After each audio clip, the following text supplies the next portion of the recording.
Maths by Mohit Sharma YouTube channel पर आप सभी का स्वागत है। गोल्डन कॉन्सेप्ट सीरीज में आज हम बात करेंगे ज्योमेट्री की और ज्योमेट्री के कुछ बहुत सही बहुत अच्छे लेवल के क्वेश्चंस को सॉल्व करेंगे। तो एक बार इस क्वेश्चन को ध्यान से रीड करो और पहले आप खुद से सॉल्व करने की कोशिश करो। तो यहाँ पर आपको क्या बोला है कि एक ट्रायंगल है ए बी सी, इसमें ई और डी, ए सी और बी सी पर दो पॉइंट हैं। A F C A D का एंगल बाइसेक्टर है और B F C B E का एंगल बाइसेक्टर है। तो इन चारों में से कौन सा ऑप्शन सही होगा? तो यहाँ पर आपको क्या बोला है कि A F C A D का एंगल बाइसेक्टर है। तो अगर एक बार हम इस वाले एंगल को ए डिग्री मान लें तो ये वाला एंगल भी कितने डिग्री का होगा? ए डिग्री का। क्यों? क्योंकि ए एफ एंगल बाइसेक्टर है।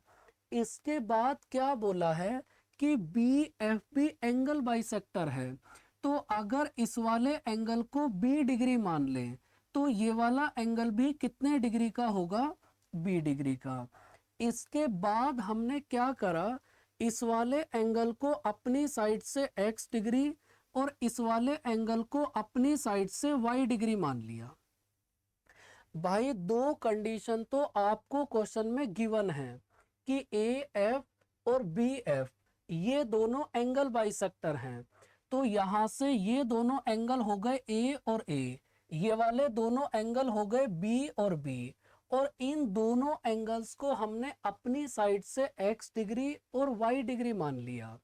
अगर आपसे पूछा जाए कि आप ये बताओ ये वाला एंगल कितने डिग्री का होगा, तो आप कहोगे कि एक ट्रायंगल के तीनों एंगल का सम होगा 180 डिग्री। अगर 180 डिग्री में से इन दोनों एंगल को माइनस कर दें तो हमारे पास ये वाला एंगल आ जाएगा। भाई अगर 180 डिग्री में से इन दोनों एंगल को माइनस कर दें तो 180 minus x minus y minus 2b। अगर 180 में से इन दोनों एंगल को माइनस करोगे तो ये वाला एंगल आ गया 180 minus x minus y minus 2b।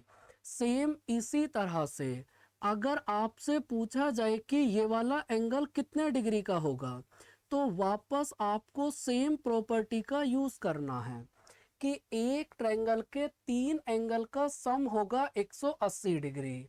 तो अगर 180 डिग्री में से इस एंगल और इस एंगल को माइनस करें तो ये वाला एंगल हमारे पास कितना आएगा? 180 minus x minus y minus 2a। तो सबसे पहले आपने क्या करा, सबसे पहले आपने ट्रायंगल ए डी और बी में एंगल डी की वैल्यू फाइंड आउट करी। सेम इसी तरह से ट्रायंगल ए बी और ई में एंगल ई की वैल्यू फाइंड आउट करी। इसके बाद क्या करना है, आप ट्रायंगल ए एफ बी में एंगल एफ की वैल्यू फाइंड आउट करो कितना होगी। तो वापस आपको सेम प्रॉपर्टी का यूज करना है। भाई एक ट्रायंगल के तीनों एंगल का सम होगा 180 डिग्री। अगर 180 में से इन दोनों एंगल को माइनस कर दें तो हमारे पास एंगल एफ की वैल्यू आ जाएगी। तो एंगल एफ की वैल्यू कितना होगी? 180 minus x minus y minus a minus b. तो आपने क्या करा, सबसे पहले आपने इन तीनों एंगल्स की वैल्यू को फाइंड आउट कर लिया। इसके बाद क्या करना है, इसको आप मान लो एंगल 1 और इसको आप मान लो एंगल 2 और इन दोनों एंगल को ऐड करो। तो अगर इन दोनों एंगल्स को ऐड करोगे तो आपके पास कितना आएगा? 360 minus 2x minus 2y minus 2a और माइनस 2b। अब इस पूरे में से दो को बाहर कॉमन कर लो। तो अगर यहां से दो को कॉमन करोगे तो कितना आएगा 180 minus x minus y minus a minus b. और इस पूरे के प्लेस पर आप कितना लिख सकते हो भाई, इस पूरे के प्लेस पर आप कितना लिख सकते हो, एंगल ए एफ बी। क्योंकि ये जो आपके पास ब्रैकेट के अंदर है, ये अंदर वाला एंगल एफ ही तो आ गया। तो इसका मतलब अगर आपने एंगल ई और एंगल डी को ऐड करा तो यहां से आपके पास ऑप्शन नंबर सी होगा करेक्ट आंसर। और ये बताओ, क्या ये क्वेश्चन आप सभी को समझ आया? आपने यहाँ पर केवल दो प्रॉपर्टी का यूज करा है। एक तो एंगल बाइसेक्टर एंगल को दो पार्ट में डिवाइड करता है, और दूसरा एक ट्रायंगल के तीनों एंगल का सम कितना होगा 180 डिग्री। बाकी सवाल ये थोड़ा सा ठीक था। सेम इसी तरह का एक क्वेश्चन हम और सॉल्व करने की कोशिश करेंगे। देखो ये एक बहुत बढ़िया सवाल है, और इस क्वेश्चन को आप केवल तभी सॉल्व कर सकते हो जब ज्योमेट्री का एक एक कॉन्सेप्ट आपका क्लियर हो। अगर ज्योमेट्री के सभी कॉन्सेप्ट आपके क्लियर हैं तब तो इस सवाल को आप सॉल्व कर पाओगे, वरना कहीं ना कहीं इसमें आप फंस जाओगे। तो यहाँ पर आपको क्या बोला है कि हमारे पास एक ट्रायंगल है ए बी और सी। बहुत सही, बहुत अच्छा सवाल है, ध्यान से आप समझना। हमारे पास एक ट्रायंगल है ए बी और सी। आपने एंगल ए का एंगल बाइसेक्टर करा जो बी सी को डी पर मिलेगा, तो आपने यहां से एंगल ए का एंगल बाइसेक्टर करा जो बी सी को कहां मिलेगा, पॉइंट डी पर। बहुत बढ़िया। इसके बाद आपको क्या बोला है कि बी से आपने ए डी पर परपेंडिकुलर ड्रॉ करा, और ई से आपने ए सी के पैरेलल लाइन ड्रॉ करी जो बी सी को जी पर मिलेगी, और ए बी को एच पर। ए बी की वैल्यू कितना गिवन है 26। भाई ए बी की वैल्यू आपको कितना गिवन है 26, बी सी की वैल्यू आपको कितना गिवन है 28, और ए सी की वैल्यू आपको कितना गिवन है 30। देखो पहली प्रॉपर्टी याद रखना कि एंगल बाइसेक्टर सामने वाली साइड को उसी रेशियो में डिवाइड करता है जिसमें एंगल बनाने वाली साइड्स। एंगल बाइसेक्टर में आपने ये प्रॉपर्टी जरूर पढ़ी होगी कि अगर हमारे पास इन दोनों साइड्स का रेशियो है ए रेशियो बी, तो इन दोनों साइड्स का रेशियो भी कितना होगा, ए रेशियो बी। क्योंकि एंगल बाइसेक्टर सामने वाली साइड को उसी रेशियो में डिवाइड करेगा जिसमें एंगल बनाने वाली साइड्स। तो अगर आपसे पूछा जाए कि बी से लेकर डी और डी से लेकर सी तक की लेंथ कितना होगी, तो आप कहोगे कि इन दोनों साइड्स का रेशियो कितना है। इन दोनों साइड्स का रेशियो कितना है, 13:15। तो बी सी को 13:15 में डिवाइड कर दो। भाई अगर बी सी को 13:15 में डिवाइड करोगे तो बी से लेकर डी तक की लेंथ आएगी 13 सेंटीमीटर, और डी से लेकर सी तक की लेंथ आएगी 15 सेंटीमीटर। और ये बताओ क्या इतनी बात आप सभी को समझ आई कि एंगल बाइसेक्टर सामने वाली साइड को इसी रेशियो में डिवाइड करेगा। आपने 26 और 30 का रेशियो बनाया 13 और 15, इस 28 को 13 और 15 के रेशियो में डिवाइड करा तो ये लेंथ आई 13 सेंटीमीटर और ये लेंथ आई 15 सेंटीमीटर।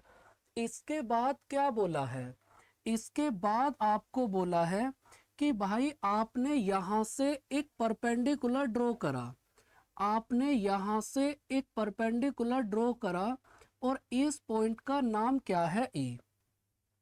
देखो अब हमने क्या करा, हमने यहाँ से इस लाइन को आगे एक्सटेंड कर दिया, इस लाइन को आगे एक्सटेंड करा और इस पॉइंट का नाम रख दिया पी। अब पहले एक बात बताओ कि अगर ये वाला एंगल है 90 डिग्री तो ये वाला एंगल कितने डिग्री का होगा। तो आप कहोगे कि अगर ये वाला एंगल है 90 डिग्री तो ये वाला एंगल भी कितने डिग्री का होगा, 90 डिग्री का। अब देखो आपने यहाँ से एक प्रॉपर्टी पढ़ी होगी, बहुत सही, बहुत काम की प्रॉपर्टी है भाई। हमारे पास एक ट्रायंगल है, ध्यान से समझना, बहुत अच्छी प्रॉपर्टी है। आपने यहाँ से एंगल बाइसेक्टर ड्रॉ करा, देखो अगर ये लाइन तो एंगल बाइसेक्टर का काम करे और ये सेम ही लाइन परपेंडिकुलर का काम करे, अगर वही लाइन तो एंगल बाइसेक्टर हो और वही लाइन परपेंडिकुलर हो, तो इसका मतलब ये कौन सा ट्रायंगल होगा, आइसोसेलेस ट्रायंगल, समद्विबाहु त्रिभुज। आपको दो बातें याद रखनी है, अगर वही लाइन एंगल बाइसेक्टर हो और वही लाइन परपेंडिकुलर हो तो वो आइसोसेलेस ट्रायंगल होगा, पहला पॉइंट। और दूसरा पॉइंट, ये जो लाइन है ये लाइन मीडियन का भी काम करेगी। अगर वही लाइन एंगल बाइसेक्टर हो और वही लाइन परपेंडिकुलर हो तो वही लाइन मीडियन का भी काम करेगी। और ये कौन सा ट्रायंगल होगा, आइसोसेलेस ट्रायंगल। अब वापस इस सवाल में आओ, देखो ये जो आपके पास लाइन है ए से लेकर ई, ये लाइन एंगल बाइसेक्टर का काम कर रही है और ये लाइन परपेंडिकुलर का भी काम कर रही है। तो इसका मतलब एक तो ये लाइन मीडियन का भी काम करेगी, पहला पॉइंट। और दूसरा पॉइंट, ये एक आइसोसेलेस ट्रायंगल होगा। तो अगर ये एक आइसोसेलेस ट्रायंगल है और इसमें ये वाली साइड है 26 सेंटीमीटर, तो ये वाली साइड भी कितना होगी, 26 सेंटीमीटर। अब ए से लेकर सी तक की लेंथ है 30 सेंटीमीटर और ए से लेकर पी तक की लेंथ है 26 सेंटीमीटर, तो पी से लेकर सी तक की लेंथ कितना होगी, 4 सेंटीमीटर। बताओ इतनी बात समझ आई। देखो अभी आपको मैंने क्या समझाया था कि ए से लेकर ई तक की जो लाइन है ये लाइन मीडियन का भी काम करेगी। और मीडियन का काम क्या है, मीडियन सामने वाली साइड के मिड पॉइंट पे जाके मिलती है। तो इसका मतलब बी पी का मिड पॉइंट होगा, बी पी का मिड पॉइंट होगा ई। इसके बाद आपको सवाल में क्या बोला है कि आपने ए सी के पैरेलल एक लाइन ड्रॉ करी, आपने ए सी के पैरेलल एक लाइन ड्रॉ करी ई जी, आपने यहाँ से लाइन ड्रॉ करी जो बी सी को जी पे मिलेगी। और आपको इस डी से लेके जी तक की लेंथ को फाइंड आउट करना है कितना होगी। देखो एक प्रॉपर्टी आपने और पढ़ी होगी कि अगर मिड पॉइंट से पैरेलल लाइन ड्रॉ करोगे, अगर मिड पॉइंट से पैरेलल लाइन ड्रॉ करोगे तो ये सामने वाली साइड के मिड पॉइंट पे जाके मिलेगी। ये पॉइंट आपने सिमिलैरिटी में पढ़ा होगा। अगर मिड पॉइंट से पैरेलल लाइन ड्रॉ करोगे तो ये सामने वाली साइड के मिड पॉइंट पे जाके मिलेगी। तो इसका मतलब ये जो आपके पास पॉइंट है ना जी, ये बी सी का मिड पॉइंट होगा। अगर बी सी का मिड पॉइंट है जी, तो इसका मतलब बी से लेके जी तक की लेंथ कितना होगी, 14 सेंटीमीटर। और जी से लेके सी तक की लेंथ कितना होगी, 14 सेंटीमीटर, क्योंकि जी मिड पॉइंट है। अब देखो बी से लेके जी तक की लेंथ है 14 सेंटीमीटर और बी से लेके डी तक की लेंथ है 13 सेंटीमीटर। तो इसका मतलब डी से लेके जी तक की लेंथ कितना होगी, 1 सेंटीमीटर। और आपको यही फाइंड आउट करना था कि डी से लेके जी तक की लेंथ कितना होगी, 1 सेंटीमीटर। तो ये बहुत सही, बहुत अच्छा ये सवाल है। और एक बात याद रखना, अगर कभी भी कोई बहुत सही, बहुत अच्छे स्टैंडर्ड का सवाल बनता है तो उस सवाल में कहीं ना कहीं आपको इस प्रॉपर्टी का भी यूज करना पड़ सकता है। तो इस चीज को याद रखना। बाकी बढ़िया सवाल है, एक बार इस क्वेश्चन को आप फिर से खुद से ट्राई करना। अगर ये दोनों क्वेश्चंस आप सभी को एकदम क्लियर हैं तो आप एक बार इस क्वेश्चन को आप फिर से ट्राई करो और आंसर बताओ कितना होगा। देखो हमारे कुछ भाई इस सवाल में गलती क्या करेंगे, इस सवाल में वो ये गलती करेंगे, देखो ये वाला एंगल आपको कितने डिग्री का गिवन है, 20 डिग्री का, और ये वाला एंगल भी आपको कितने डिग्री का गिवन है, 20 डिग्री का। ये वाला एंगल कितने डिग्री है, 30 डिग्री। तो कुछ भाई गलती क्या करेंगे, आपने एक थ्योरम पढ़ी होगी कि अगर एक आर्क से सेंटर पे एंगल बनाओगे और उसी आर्क से सरकमफ्रेंस पे एंगल बनाओगे तो सरकमफ्रेंस पे बने एंगल का डबल होगा सेंटर पे बना एंगल। तो कुछ भाई क्या करेंगे, अगर ये वाला एंगल है 30 डिग्री तो ये वाला एंगल इसका डबल होगा, मतलब 60 डिग्री। ये वाला एंगल 60, ये वाला एंगल 20, तो ये एंगल कितना आएगा, 100, और ऑप्शन नंबर बी पर आप टिक कर दोगे। लेकिन ऑप्शन नंबर बी साफ साफ गलत हो जाएगा, क्यों? अब समझो आप सही कहानी। ऑप्शन नंबर बी गलत क्यों होगा ये आप समझो। देखो इसमें ये जो प्रॉपर्टी आपने पढ़ी है कि हमारे पास एक आर्क है, इस आर्क से आपने सेंटर पे एंगल बनाया और इसी आर्क से आपने सरकमफ्रेंस पे एंगल बनाया। जैसे ये एक आर्क है तो यहाँ से अगर ये वाला एंगल है थीटा तो ये वाला एंगल इसका डबल होगा 2 थीटा।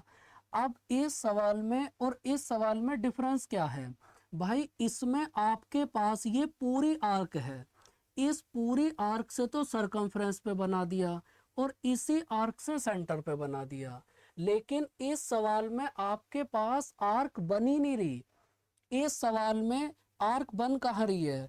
तो पहले आपको इस सवाल में आर्क को बनाना पड़ेगा। कैसे, ध्यान से आप समझो। देखो यहां से आपने क्या करा, आपने इस पॉइंट को यहां से यहां मिला दिया, हमने ए को ओ से मिला दिया। रुको इसको स्ट्रेट मिलाना पड़ेगा। हमने ए को ओ से मिला दिया। बहुत अच्छा ये सवाल है, बहुत ध्यान से आप समझना वरना फिर समझ ही नहीं आएगा ये सवाल आपको। अब देखो इसके बाद अब ये आर्क बनी, ये जो आपके पास आर्क है ना, ये आर्क ए से लेकर सी, अब ये आर्क बनी है। इस आर्क से सेंटर पे एंगल बनाओ और इस आर्क से सरकमफ्रेंस पे एंगल बनाओ, तो सरकमफ्रेंस पे बने एंगल का डबल होगा सेंटर पे बना एंगल। ये जो आपके पास शुरुआत में ये सवाल था ना, उसमें ये आर्क ही पूरी नहीं बन रही थी। तो अगर ये वाला एंगल है 30 डिग्री तो केवल ये वाला एंगल होगा 60 डिग्री, ना कि ये पूरा 60 डिग्री होगा। अब इसके बाद हमने क्या करा, इसको यहां से यहां मिला दिया। और यहां से एक बात आपको पता होगी कि ओ से लेकर ए तक की लेंथ और ओ से लेकर सी तक की लेंथ, ये दोनों लेंथ आपस में बराबर होंगी। भाई ओ से लेकर सी और ओ से लेकर ए, ये दोनों लेंथ आपस में बराबर होंगी। क्यों? क्योंकि दोनों सर्कल की रेडियस हैं। तो अगर ये दोनों साइड आपस में बराबर हैं तो इसका मतलब सामने वाले दोनों एंगल भी तो आपस में बराबर ही होंगे ना। भाई एक ट्रायंगल के तीनों एंगल का सम होगा 180 डिग्री। इसमें अगर ये वाला एंगल है 60 तो बचे हुए दो एंगल का सम कितना होगा, 120, और दोनों एंगल बराबर बराबर होंगे। तो इसका मतलब ये वाला एंगल भी कितने डिग्री का होगा, 60 डिग्री का, और ये वाला एंगल भी कितने डिग्री का होगा, 60 डिग्री का। अब ये पूरा एंगल 60 डिग्री का होगा, तो अगर ये 20 है तो ये वाला एंगल कितने डिग्री का होगा, 40 डिग्री का। और यहां से आप एक बात बोल सकते हो कि ये जो आपके पास ट्रायंगल बना, ट्रायंगल ओ ए सी, ट्रायंगल ओ ए सी एक इक्विलेटरल ट्रायंगल बन गया क्योंकि इसके तीनों एंगल बराबर हैं।